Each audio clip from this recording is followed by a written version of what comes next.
اس کے علاوہ open inflation ہوتی ہے، یہ سب سے سمپلسٹ فارم آف انفلیشن ہوتی ہے، جس میں پرائسز ہر سال بڑھتی رہتی ہیں اور لوگوں کو ویزیبلی پتا ہوتا ہے کہ آپ پچھلے سال اس کی قیمت 10 روپے تھی ان دنوں میں، اور آج جو ہے یہ سبزی جو ہے انہی دنوں کے اندر 12 روپے میں ملتی ہے یا 13 روپے میں. اس کو اوپن انفلیشن، یہ نارمل ایک سرٹن لیول کی انفلیشن ہر سال جو ہوتی رہتی ہے اس کو کہتے ہیں. دوسرا، پانچویں لیول کے اوپر جو انفلیشن آتی ہے وہ ریپریسڈ انفلیشن ہوتی ہے، اور یہ اس کو سمپل ڈیفائن کرنے کا طریقہ یہ ہے کہ مارکیٹ کے اندر گورنمنٹ جو ہے وہ انٹرفیئر کرنا شروع کر دیتی ہے. وہ نارملی راشن کارڈز لے آتی ہے کہ جس کی بنیاد کے اوپر وہ ڈیمانڈ کو مینج کر لیتے ہیں مارکیٹ کے اندر، کہ ڈیمانڈ کو ہی کم کر دیتے ہیں. مثال کے طور پہ اگر آپ کے ملک میں چینی کم ہے تو گورنمنٹ ایک آپ کو راشن کارڈ دے دے گی کہ آپ کے گھر میں اگر 5 ممبر ہیں تو ہر ممبر کے لحاظ سے ہم آپ کو 200 گرام مہینے کی چینی دیا کریں گے. تو ایک مہینے میں اگر 5 فیملی ممبرز ہیں تو 1 کلو گرام چینی آپ کو ملا کرے گی، اور یہ اس کارڈ کے اگینسٹ ملے گی جو آپ کے گھر کے نام کے اوپر یا آپ کے والد صاحب کے نام کے آئی ڈی کارڈ کے اگینسٹ آپ کو ایشو ہو گیا ہے. تو یہ ریپریسڈ انفلیشن کہلاتی ہے، جس کے اندر گورنمنٹ انٹرفیئر کرتی ہے. پھر ایک ہائپر انفلیشن ہوتی ہے، یہ وہ پرائس لیولز ہوتے ہیں کہ ان میں اتنی تیزی سے اضافہ ہو رہا ہوتا ہے کہ ہر گھنٹے کے بعد قیمت بڑھنا شروع ہو جاتی ہے. جرمنی کے اندر یہ بہت ہوا ورلڈ وار 1 کے بعد کہ آپ کی پرائسز گھنٹوں کے حساب سے. وینزویلا میں بھی ایسے ہی ہوا، لیٹن امریکہ کے کچھ ممالک نے یہ ایکسپیرینس کیا، اور یہ سب سے خطرناک سچویشن ہوتی ہے. اس کے اندر بعض اوقات گورنمنٹ کو پھر ڈی مونیٹائز کرنی پڑتی ہے، یعنی اپنی کرنسی کینسل کر کے نئی کرنسی لانی پڑتی ہے کیونکہ اتنے زیادہ نوٹ ہو جاتے ہیں. یا بعض اوقات وہ کرنسی جو بڑے ڈینومینیشن کی کرنسی، جیسے ہمارے پاکستان میں 5000 کے نوٹس مثال کے طور پہ، تو ان کو گورنمنٹ ختم کر دیتی ہے تاکہ مارکیٹ کے اندر سے منی سپلائی جو ہے اس کو کم کیا جائے. دوسری جو 7ویں نمبر پہ آتی ہے اس کو ہم ٹرو انفلیشن کہتے ہیں، اور یہ ایک آئیڈیالوجیکل سچویشن ہوتی ہے جس کے اندر آپ کہتے ہیں کہ پوری سوسائٹی میں امپلائمنٹ جو ہے وہ 100% امپلائڈ ہے، تمام ریسورسز اور تمام لوگ فلی امپلائڈ ہیں. تو اگر سارے لوگ فلی امپلائڈ ہوں گے مارکیٹ میں اور پوری مشینری فل چل رہی ہوگی، فل کیپیسٹی پہ چل رہی ہوگی، تو ایک سرٹن اماؤنٹ آف پروڈکٹس ہر مہینے یا ہر روز مارکیٹ میں آ رہی ہوں گی، اور اس کے بدلے میں بے انتہا لوگ ہوں گے، ساری سوسائٹی ان کو خریدنے کے لیے تیار ہوگی. اور جب ساری سوسائٹی جو ہے وہ ایک مخصوص نمبر آف، یعنی ایک مخصوص تعداد پروڈکٹس کی خریدنے کے لیے مارکیٹ میں آئے گی، تو ڈیفینیٹلی اس کی ڈیمانڈ جو ہے اس میں اضافہ ہو جائے گا اور لوگوں کو الٹیمیٹلی اس کی زیادہ قیمت دینا پڑے گی. اس طرح پھر ایک 8ویں نمبر پہ سیمائی انفلیشن آتی ہے. یہ بغیر فل امپلائمنٹ کی ہوتی ہے کہ کوئی فل امپلائمنٹ نہیں ہے، سوسائٹی کے اندر ان امپلائمنٹ بھی ہے، لیکن پرابلم یہ ہے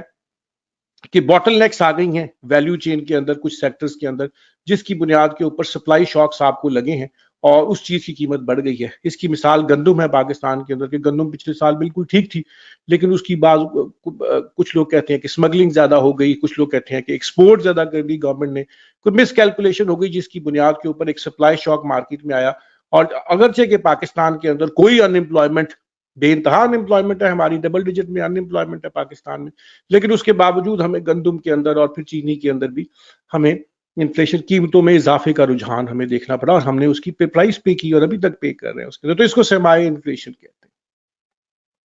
اور اگر اس پروسیس کو سمپل طریقے سے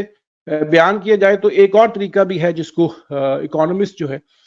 وہ ایکسپلین کرنے کی کوشش کرتے ہیں انفلیشن کو، اور اس کو پرپیچوئل پروسیس کہتے ہیں، ویج پرائس اسپائرل کہتے ہیں. وہ کہتے ہیں جی کہ اگر ایک فیکٹری ہے، اس فیکٹری کے اندر 10 ملازمین کام کر رہے ہیں، تو وہ ملازمین آپ سے ڈیمانڈ کرتے ہیں آ کے اپنی یونین کے تھرو کہ ہماری ویجز بڑھائی جائیں، ہماری سیلریز بڑھائی جائیں، کہ اگر آپ نہیں بڑھائیں گے تو ہم فیکٹری بند کر دیں گے. اونرز جو ہوتے ہیں وہ مجبور ہو جاتے ہیں، وہ پھر ان کی قیمت، ان کی پرائس، ان کی سیلریز بڑھا دیتے ہیں.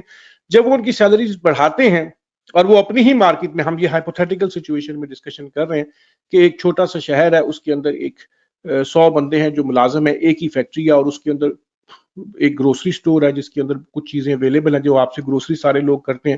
تو وہی نمبر آف جو امپلائیز ہیں اتنے ہی ہیں، 100 ہی ہے اس شہر کے اندر، وہی ایک فیکٹری ہے اور وہی ایک گروسری سٹور ہے جس میں چیزیں آپ کو گروسری کی ملتی ہیں، اور امپلائمنٹ کا ایک ہی ذریعہ ہے اور وہ بیسیکلی ایک فیکٹری ہے. تو اگر اس فیکٹری کے اندر سرٹن نمبر آف لوگ جائیں، کام کر رہے ہیں اور وہ اپنی سیلری بڑھانے کی بات کریں، تو اگر مالک جو ہے، امپلائر جو ہے، ان کی سیلری کو انکریز کر دے، تو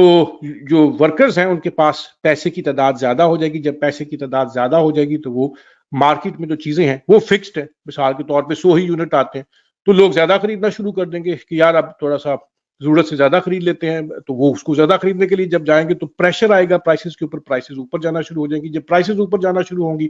تو تھوڑے عرصے کے بعد وہ کہیں گے جی انفلیشن ہوگی، وہ واپس جائیں گے اپنے مالکان کے پاس ہماری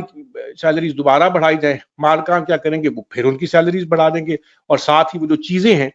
جو مارکیٹ کے اندر اویلیبل ہیں ان کی قیمت بھی بڑھا دیں گے جو کہ وہ بناتے ہیں. اور اس طرح یہ پرپیچول سائیکل چلتا رہے گا کہ ہر دفعہ لوگ جائیں گے اپنی سیلریز بڑھانے کی بات کریں گے, سیلریز بڑھ جائیں گی. جیسی سیلریز بڑھیں گی کاسٹ پہ پریشر آئے گا, تو امپلائر جو ہے یا مینوفیکچرر جو ہے, جو فیکٹری اونر ہے,